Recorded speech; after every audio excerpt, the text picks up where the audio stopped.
Hey guys, let's do this. So for this problem, we are given an array. For example, in this test case, we are given an array of size 5.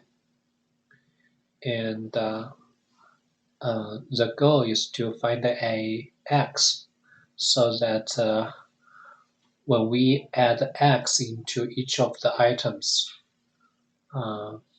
the new produced array will have the most number of perfect squares. So for example, if we set x equals to 3, the new array will be 4, 9, 16, 25, and 100. In the new array, there are 5 perfect squares, right?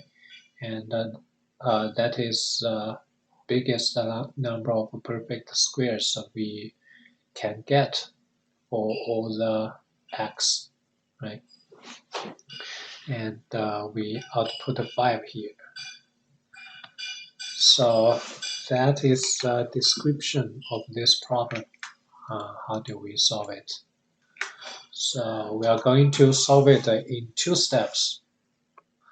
The first step is to find a subset of x, and this x should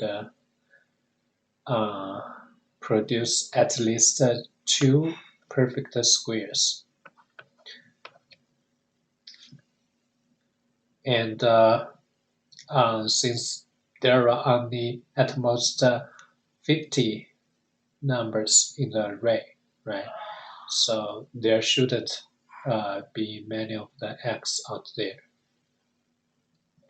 And the second step is that for each of the x, we calculate how many perfect squares it produces, and we record the maximum,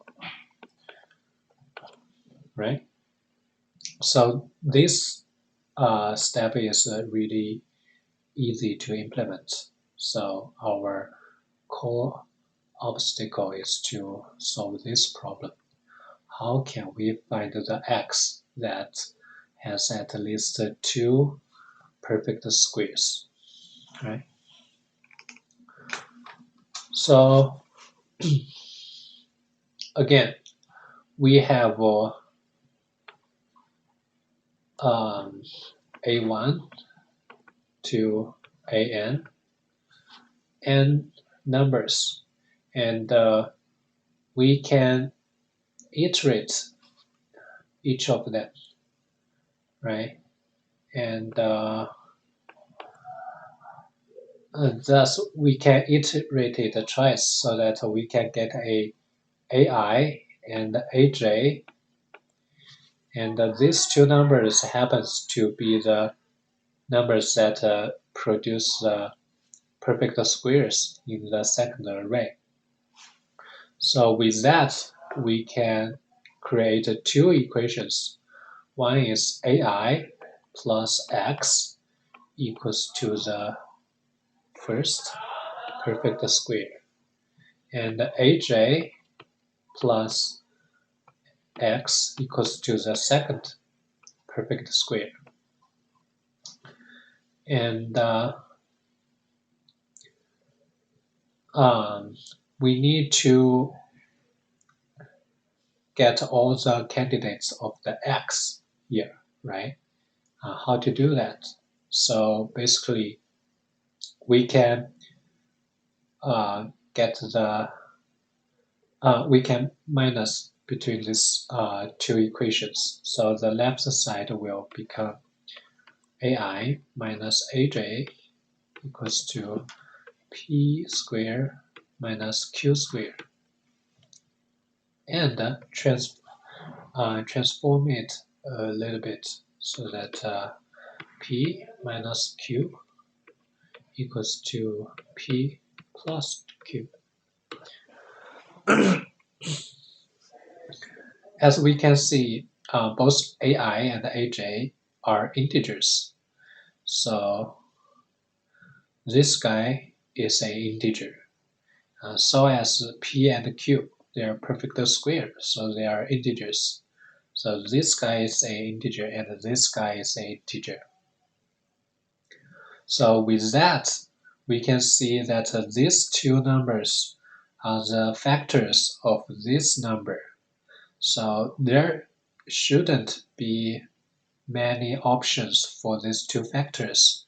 So again, we can iterate all the options here, right? Let's say P minus Q equals to F, right? We can iterate all the possibilities of F. So with that, we can know that P plus Q equal to AI minus AJ divide PQ, which is F, right? And with these two equations, we can calculate P in F and AIAJ, right? To do that, we can simply add these two equations together. So the left side becomes 2P equals F plus AI minus AJ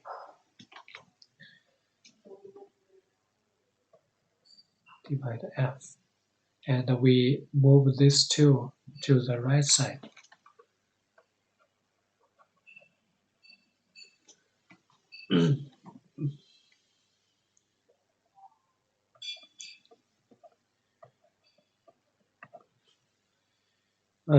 And likewise, we subtract the first equation from the second equation, and we will get 2Q equals AI minus AJ plus F. And we move the 2 to the right side.